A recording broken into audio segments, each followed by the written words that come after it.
Yo, salut à toi et bienvenue sur Panda Data. Dans cette vidéo, on va apprendre à filtrer un data frame. En clair, afficher seulement quelques lignes qui nous intéressent et ignorer tout le reste. C'est exactement comme dans ta boîte mail. Parfois, tu veux voir tous les messages, mais souvent, seulement les plus importants. On repart de notre petit jeu de données e-commerce que je vous remettrai en commentaire. Et à partir de ça,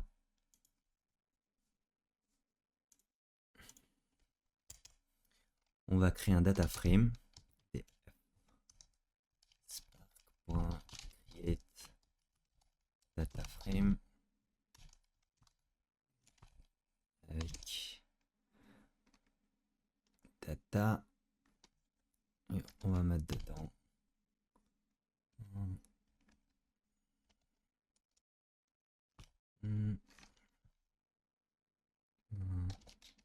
client produit quantité et unitaire.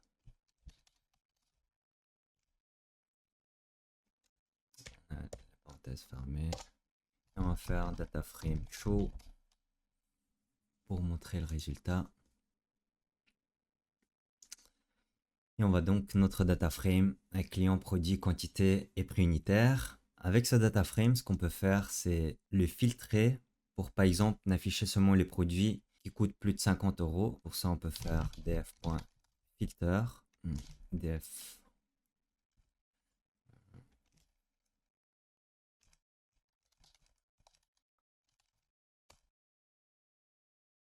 unitaire fermé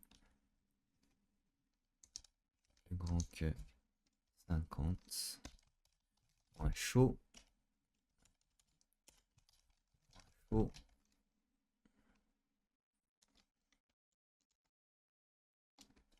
On fait Shift Enter et on voit bien que plus grand que 50, on a que Camille et David et c'est bien Camille et David qui sont affichés à l'écran.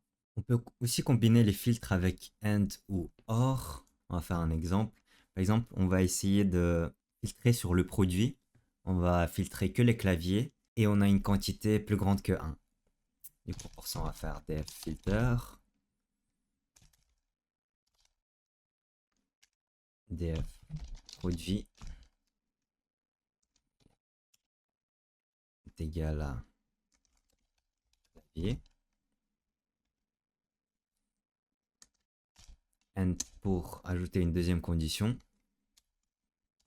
on va faire df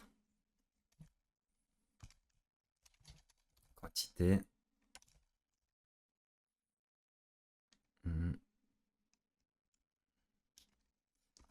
plus grand que 1. Et on va fermer la parenthèse, faire point chaud. Ah, j'ai oublié de fermer. J'ai pas mis la parenthèse au bon endroit. Ici. Et on voit bien que pour la quantité plus grande que 1, on n'a que David et Alice. Mais David, ça correspond à casque et Alice à clavier. Donc, on a filtré sur clavier et donc on a bien Alice. Dans le produit, c'est clavier et quantité 2 et prix unitaire 50. Petite parenthèse, ici, ce qu'on fait, c'est on prend df, correspond au data frame qu'on a défini ici. Et ici, en clair, dans ce data frame, on va prendre juste la colonne produit qu'on a définie ici. Du coup, c'est la deuxième colonne, la colonne produit. Et ça, du coup, ça va correspondre à cette colonne-là. Et on va faire cette colonne-là est égale à clavier. Et pareil pour ici, on va prendre juste df clavier, df quantité, pardon. Et du coup, on va prendre ce data frame-là et on va prendre la colonne quantité. On peut aussi faire d'autres filtres. Par exemple, on peut sélectionner du texte qui commence par une certaine lettre. Et on va faire des filters, df client pour prendre la colonne client. Et ce qu'on va faire, c'est une fonction start with qui en clair veut dire commence avec la lettre A. Et ici, ce qu'on va avoir commence avec la lettre A. Ici, dans les clients, on n'a que Alice qui commence avec la lettre A. Du coup, c'est ce qu'on devrait avoir. Et on a bien Alice clavier 2 et 50. Ici, on a vu la condition et. On voulait voir les produits qui étaient égaux à clavier et où la quantité est égale à 1. Et ce qu'on peut faire aussi, c'est faire un filter sur DataFrame de la colonne produit.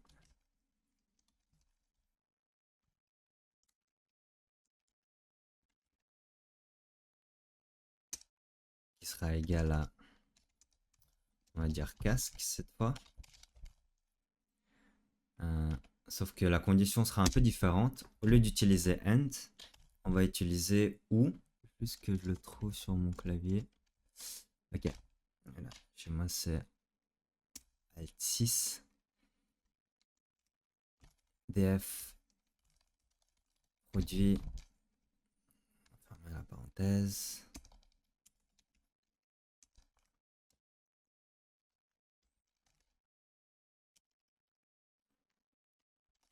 Écran. Point chaud.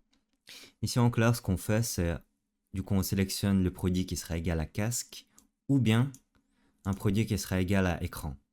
Du coup ici ça va être un peu au choix. Et du coup ici on a casque et écran qui n'apparaît pas. Et écran qui n'apparaît pas tout simplement parce que j'ai tapé le E sans accent. Et d'ici ça va être plus simple. Voilà. Du coup on va sélectionner soit les casques, soit les écrans. Et maintenant, on voit bien Camille qui apparaît dans la liste en ayant ajouté l'accent ici. Filter, ça garde uniquement les lignes qui respectent ta condition. Tu peux utiliser égal, différent, plus grand, plus petit, plus grand ou égal, plus petit ou égal, et ou. En clair, filtrer des données, c'est comme trier ton courrier. Si tu veux voir que les factures, alors tu les gardes et tout ce qui est pub inutile, bah tu les ignores. Comme ça, tu n'as que le contenu qui t'intéresse. Bravo, tu sais maintenant filtrer un data frame avec une condition simple, avec plusieurs conditions et même avec du texte. Dans la prochaine vidéo, on va apprendre à sélectionner uniquement certaines colonnes pour alléger nos tableaux et se concentrer sur l'essentiel. À bientôt sur Panda Data.